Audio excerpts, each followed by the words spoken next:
देखिए, ये बात तो साफ है कि एक तरफ बीजेपी और एक तरफ टीएमसी, ये टीएमसी के प्रवक्ता नहीं कबूल कर रहे हैं।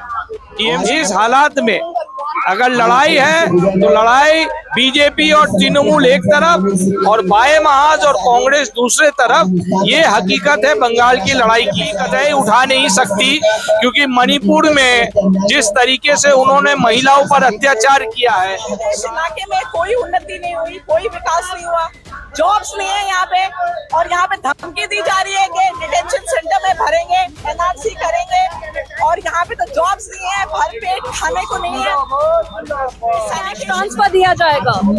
ये सारे प्रॉमिसेस हमने अपने नए पत्र में, अपने गारंटी कार्ड में, अपने मैनिफेस्टो में कर चुके हैं, और वो ऑल्टरनेटिव विजन लेके हम लोग सरकार में आएंगे। ये बहुत शर्म की बात है कि हमारी बंगाल में, चाहे वो पंचायत लेवल का चुनाव हो या लोकसभा के चुनाव, कोई भी चुनाव खत्म नहीं होता जब तक लाश ना बिछाया जाए। बने हो आवाम के वोट के बिना पे बने हो।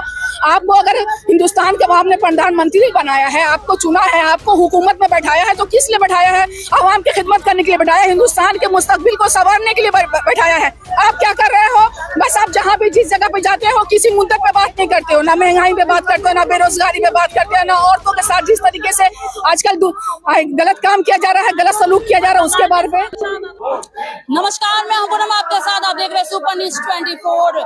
लोकतंत्र के महापर्व का आगाज हो चुका है। जी हाँ, आपको बता दें कि 19 अप्रैल को पहले चरण के मतदान के दौरान कई सा घटनाएं देखने को मिली बंगाल में, बंगाल के कुछ बिहार में, और आज इसी बीच हमेशा की तरह एक बार फिर से दक्षिण कोलकाता से सीपीएम के उम्मीदवार शायरा शाह हलीम चुनाव प्रचार के लिए निकल चुकी है। आपको बता दूं कि आज शायरा शाह हलीम 77 नंबर वार्ड खिदीरपुर से रोड शो कर रही है, और आप इस प्रचार में देख सकते हैं कि कांग्रेस और सीपीएम का महागठबंधन का तस्वीर आपको दिखाई दे रहा होगा। जी हाँ, जैसा कि आप जानते हैं कि बंगाल में कांग्रेस और सीपीएम के बीच महागठबंधन हो चुका है, और आज इस प्रचार में कांग्रेस के कई कार्यकर्ता और समर्थक शामिल हुए हैं, तो वहीं सीपीएम के भी कई समर्थक और कार्यकर्ता इस चुनाव प्रचार में हिस्सा लिया है। देखिए, ये बात तो साफ है कि एक तरफ बीजेपी और एक तरफ टीएमसी,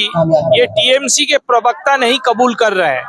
टीएमसी के प्रवक्ता ने कहा कि मगरिबी बंगाल में कई केंद्रों में बीजेपी के दो कैंडिडेट हैं। ये टीएमसी के प्रवक्ता के ऑफिशियल स्टेटमेंट है। तो इससे साफ होता है कि पश्चिम बंगाल में जब 5 ऐसे टीएमसी के कैंडिडेट हैं जो बीजेपी के बाहैसियत पदाधिकार और एमएलए अभी है इस वक्त चुनावी दौड़ के दौरान, इस परिस्थिति में, इस हालात में अगर लड़ाई है तो लड़ाई बीजेपी और तृणमूल एक तरफ और बाएं महाज और कांग्रेस दूसरे तरफ। ये हकीकत है बंगाल की लड़ाई की, और आवाम इसको कबूल करके बीजेपी को केंद्र में शिकस्त देने के लिए और टीएमसी को रियासत में शिकस्त देने के लिए वो लोग तय कर रहे हैं बाएं महाज को समर्थन देने के लिए। देखिए, संदेश खाली का मुद्दा बीजेपी कतई उठा नहीं सकती, क्योंकि मणिपुर में जिस तरीके से उन्होंने महिलाओं पर अत्याचार किया है, सारा हिंदुस्तान में महिलाओं पर अत्याचार करने का अव्वल दर्जा भारतीय जनता पार्टी के हासिल है। जिस तरीके से बिल्किस बानो का केस में और आसिफा का केस, जिस तरीके से उन्होंने, जो लोग बलात्कारी है, जो लोग रेपिस्ट है, उन्हें फूल माला पहना करके उन्होंने स्वागत किया है, उसी तरीके से संदेश खाली में जो लोग आज ये काम के लिए वो लोग जिम्मेदार है, वो लोग कभी भी भारतीय जनता पार्टी को ज्वाइन कर सकते हैं, जैसे अलग अलग तृणमूल के लीडर बीजेपी ज्वाइन कर रहे हैं। तो हकीकत है, इसके खिलाफ अगर लड़ रही है तो बाएं महाज लड़ रही है, और महिला कैंडिडेट के हैसियत से शायरा शाह हलीम एक बुलंद आवाज रह चुकी है इस लड़ाई में। जनता राय देगी, जनता से पूछ लीजिए उनकी क्या राय है, जनता से पूछ लीजिए। समर्थन तो दिल्लियां लानी है। आप देख लीजिए, इस इलाके में कोई उन्नति नहीं हुई, कोई विकास नहीं हुआ, जॉब्स नहीं है यहाँ पे, और यहाँ पे धमकी दी जा रही है कि डिटेंशन सेंटर में भरेंगे, एनआरसी करेंगे, और यहाँ पे तो जॉब्स नहीं है, भरपेट खाने को नहीं है, सैनिटेशन नहीं है, कोई यहाँ पे विकास नहीं है। जॉब्स लाने होंगे, आमदनी पे काम करना पड़ेगा, रोजगारी, रोटी रोजी, मकान, आमदनी। इस बार परिवर्तन को एनआरसी को रोकना होगा पार्लियामेंट जी। बीजेपी शायरा जी, बीजेपी जो है वो संदेश खाली के मुद्दे को लेकर यहाँ पर जो है बार बार कह रही है अब की बार 400 पर। तो क्या लगता है बीजेपी ने जो मुद्दा पकड़ा हुआ है संदेश खाली का, क्या वो एक बड़ा प्रभावशाली एजेंडा बनेगा?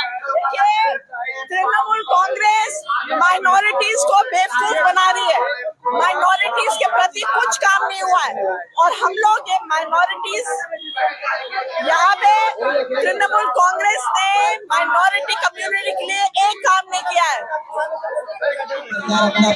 इस बार जो चुनाव है, इस बार जो इलेक्शन है, इसमें बदलाव लाना बहुत जरूरी है। ये स्टेट के इलेक्शन नहीं है, ये दिल्ली में आप मोदी सरकार को और 5 साल के एक्सटेंशन देना चाहते हो या नहीं देना चाहते हो, उसके बारे में इलेक्शन है।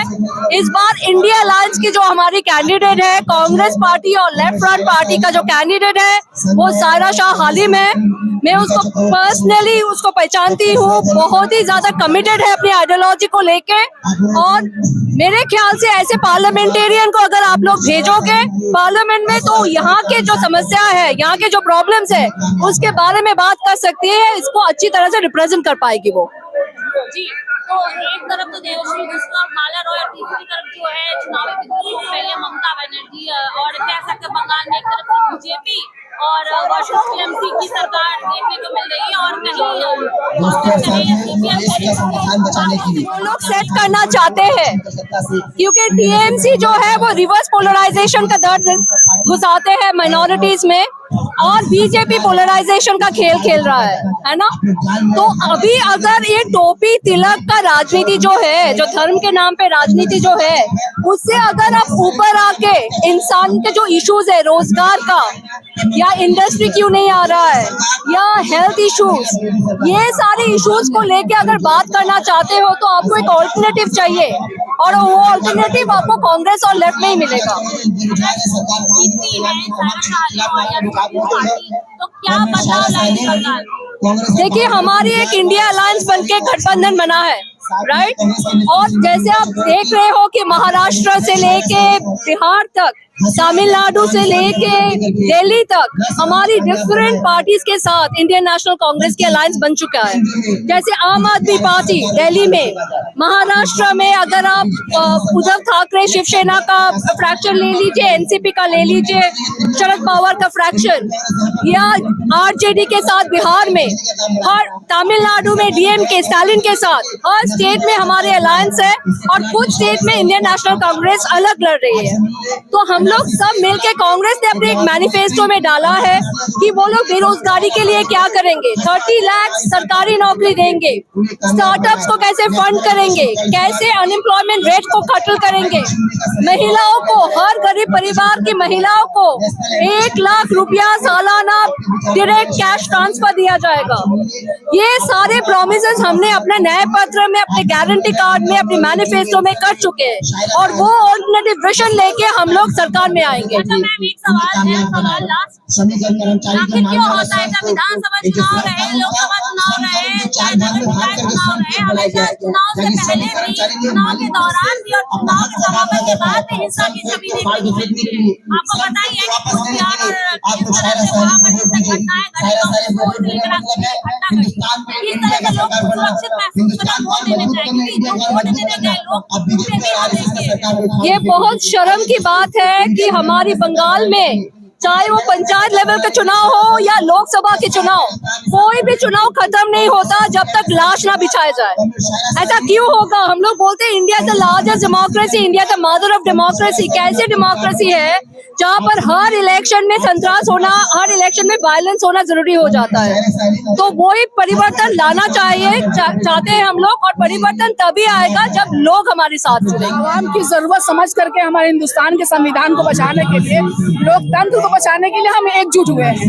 और अभी जो बीजेपी सरकार है, जिस तरीके से वो दुर्नीति कर रही है, जिस तरीके से लूट खसोट मचा रही है, इसे बंद करने के लिए, इसे खत्म करने के लिए सबों को एक साथ होना बहुत जरूरी था। लेकिन सर्वे में जो आया है और संदेश खान के मुद्दा को लेकर जिस तरह से बीजेपी काफी चीज को लेकर आश्वस्त है और अब की बार 400 पार का नारा लगा रही है, खास करके मोदी खुद यहाँ पर कई दफे दौरा कर चुके हैं, तो क्या कहेंगे कैसे अब एक तरफ बीजेपी है तो दूसरी तरफ टीएमसी जो कि खुद 9 बार से यहाँ पर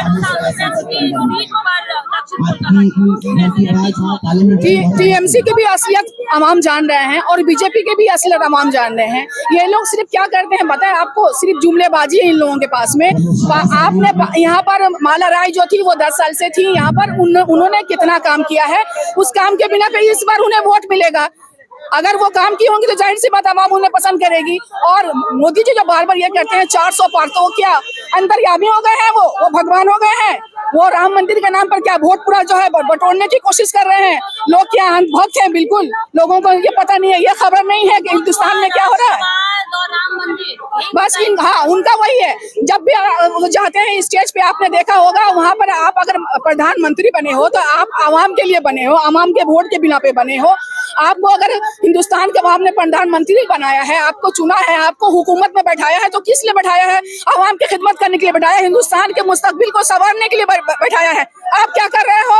बस आप जहाँ भी जिस जगह पे जाते हो किसी मुद्दे पे बात नहीं करते हो, ना महंगाई पे बात करते हो, ना बेरोजगारी पे बात करते हो, ना औरतों के साथ जिस तरीके से आजकल गलत काम किया जा रहा है, गलत सलूक किया जा रहा है, उसके बारे में। बंगाल की सुरक्षा, तो बंगाल भी तो वही काम करी है ना। टीएमसी और बीजेपी क्या है? एक सिक्के के 2 रुख हैं। ये एक थाली के ही चटे बैठे हैं। वो बड़ा चोर है या छोटा चोर है? नक्शे कदम पे ही ममता बनर्जी चल रही है, अंदर से तो दोनों मिले हुए हैं। वो वहाँ जाती हैं, जाके कागज पर लिख करके आ जाती हैं अंदर में कि ये काम किया जाएगा मिल करके, और यहाँ पर आकर के सबको बोलती है एनआरसी नहीं करवाएंगे, इस बार डिटेंशन में आप लोगों को नहीं भेजेंगे, आप लोग को 1000 रुपया दे रहे हैं लक्ष्मी भंडार, हमें वोट दीजिए। वो उन्होंने पंचायत में बाकायदा चिल्ला करके कहा था कि अगर आप हमें वोट नहीं देंगे तो हम आपको जो है 1000 रुपया नहीं, उस वक्त 500 रुपया था, अभी 1000 इस महीने से वोट के लालच में उन्होंने किया है। उन्होंने कहा था बाकायदा पंचायत के इलेक्शन में कि अगर आप हमें 500 रुपया नहीं दोगे तो वोट की शक्ल में वो 500 रुपया की भीख मांग दे रही है। क्या कहेंगे? 35 वर्षों से तो सीपीएम ने राज किया बंगाल पे, पर जिस तरह से लोकसभा चुनाव के नतीजे आए 2019 में, वहाँ पे सीएम कह सकते हैं कि कोई रिजल्ट नहीं था और काफी पीछे थी सीटों से सीपीएम पार्टी। जब संसद में हम लोग मजबूत नहीं होते हैं तो सड़क पे लड़ाई लड़ते हैं, और सड़क का लड़ाई का नतीजा ये है कि पार्थो चटर्जी और जेल में है, बहुत सारे मंत्री और जेल में हैं। तो वामपंथी लोग विश्वास करते हैं अगर हमारी आवाज संसद में कमजोर है तो अपनी आवाज को सड़क पे बुलंद करते हैं, और हम पे आवाम पे भरोसा है। ये तृणमूल और बीजेपी एक बाइनरी क्रिएट किया था कि भैया लड़ाई टीएमसी और बीजेपी के खिलाफ है, लेकिन इस बार लोकसभा के चुनाव में वो बाइनरी टूट चुका है। आज बीजेपी भी सीपीएम को गाली दे रहा है और टीएमसी वाला भी सीपीएम को गाली देने पे आमादा है, सीपीएम को टारगेट करने पे आमादा है, सीपीएम कितना खराब है ये बोलने पे आमादा है। लेकिन सीपीएम का एक ही बात कहना है कि भैया हमारी लड़ाई रोटी कपड़ा मकान की है। ये लोग का जो टूटू मैच चल रहा है, ये फ्रेंडली मैच जो चल रहा है, इस फ्रेंडली मैच का पर्दा सीपीएम वाला और कांग्रेस के समर्थन से हम लोग ये मुखौटा खोल देंगे। जिस तरह से आपको बता दें कि साउथ कोलकाता जो है टीएमसी का गढ़ माना जाता है, 1991 से टीएमसी इस पर जो सांसद रही है बतौर, और माला रॉय अभी सांसद है, और खुद ममता बनर्जी 6 बार से सांसद रह चुकी है। तो एक तरफ है देवश्री चौधरी जो कि बीजेपी की तरफ से बतौर उम्मीदवार, और दूसरी तरफ है माला रॉय। तो चुनौती कितनी ज्यादा कठिन होगी? पहली बात तो देवश्री चौधरी कौन है हम जानते भी नहीं सही से। शायद सुना था कि वो रायगंज में एमपी थी, तो वहां से उनको हटाकर साउथ कोलकाता भेजा गया, शायद ऐसा कुछ है। उनको लोग यहाँ जानते नहीं है। तो यहाँ लड़ाई टीएमसी और सीपीएम के बीच में है। जो कांग्रेस समर्थित उम्मीदवार है, सीपीएम के उम्मीदवार शायरा शाह हलीम, और टीएमसी के बीच में ये लड़ाई है। कहेंगे कितनी सीट ला रहा है इस बार, कितनी सीटों से जीतेगा? हमको पूरा भरोसा है, आवाम पे हमको पूरा भरोसा है। हमारी आवाज सड़क और संसद पे दोनों जगह मजबूत है। जब तक जिस तरह का गवर्नमेंट रहेगा इससे हम लोग निकल नहीं पाएंगे, क्योंकि आप देखिए यूपी, बिहार और तमाम दूसरे स्टेट्स में इस तरह के हरकत बंद हो चुका। कहीं कोई इलेक्शन में दंगा नहीं होता, कहीं कोई इलेक्शन में झमेला नहीं होता। एक वाहिद स्टेट अब रहेगी हमारे यहाँ, जहाँ पर इलेक्शन का मतलब ये खून खराबा, लोगों की जान जाना है। ये सिलसिला बंद होना चाहिए। इंशाअल्लाह आइंदा अगर गवर्नमेंट तब्दील होता है तो जरूर से जरूर ये चीज चेंज होगा। इस पर रुकाव इस बार बहुत सीटें आएंगी, बीजेपी और कांग्रेस दोनों को बहुत सीटें मिलेंगी। 100% में नहीं चाह रहे हैं, लेकिन जीत जरूर हम लोगों को। आपने जोरदार टक्कर दी थी, तो इस बार कितनी जीत को लेकर आश्वस्त है? इस बार लगता है कि पूरे आप देख लीजिए, पूछ लीजिए किसी से किसको वोट देंगे, आप निकालिए सर्वे। सब चाह रहे हैं तब्दीली आए। अस्सलाम वालेकुम जी, बहुत बहुत शुक्रिया।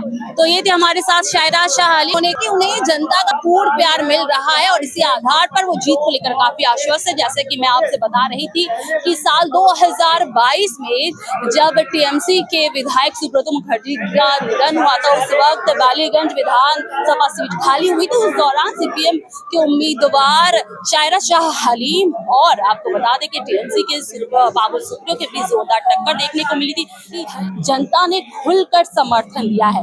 इस बार इसी को देखते हुए, इसी परिणाम को देखते हुए एक बार फिर से टीएमसी कहे जाने लीजिए कोलकाता से इसी उम्मीद पर सीपीएम पार्टी ने शायरा शाह हलीम उतारा है। देखने वाली बात ये होगी कि शायरा शाह हलीम माला रॉय जो कि टीएमसी से उम्मीदवार उन्हें टक्कर दे पाती है और बीजेपी से देवश्री चौधरी भी काफी जोरदार मुकाबला है इनका, कह सकते हैं प्रतिस्पर्धा का। अब तीनों में कितना कुछ जो है डिफरेंसेस में सीटें मिलती हैं तीनों पार्टियों को और क्या कुछ रंग लाती है जनता की उम्मीद है, हम इस पर जरूर नजर बनाए रखेंगे। फिलहाल अभी के लिए इतना ही। कैमरा पर्सन नाजिब के साथ पूनम, सुपर न्यूज़ 24 कोलकाता।